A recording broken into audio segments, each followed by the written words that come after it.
This is just something to really make a statement that, hey, we're watching over our parks and we're taking our parks back. Enough is enough. Tomorrow, Columbus leaders are adding some fuel to the fight against violence in city parks. Thanks for joining us. I'm Andrew Kinsey. New steps to make Columbus City Park safer is a top priority for city leaders. In hours, they plan to meet to lay out solutions. 10 TV's Richard Solomon spent the day getting new details on the measures some hope will help stop the violence. Richard. Well, Andrew, I spent most of the day talking to parents who are concerned about park safety. Right now, they don't feel safe, which is the driving force behind city leaders' new plans that involve lights and safety cameras in 25 parks. Temporary lights in city parks. Why do you think now is the most important time to do that? Well, with some of the increased violence that we've seen in our parks recently, we want to make sure that our neighborhood, our neighbors, our residents, they feel comfortable and safe coming into our parks. Columbus City Councilmember Emmanuel Remy says adding these safety measures will be a huge help in capturing evidence and making arrests if something does happen.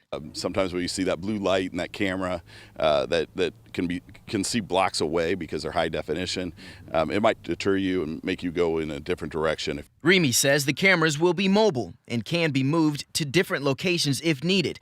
He says some may be put in places like Wyland Park, a park where less than 2 weeks ago, an 8-year-old girl was shot and an 18-year-old woman stabbed after a fight. That's just one of several park shootings since April 23rd. Do you feel safe bringing your kids to parks? Honestly, no. Alex Harris is a father to 2 young girls.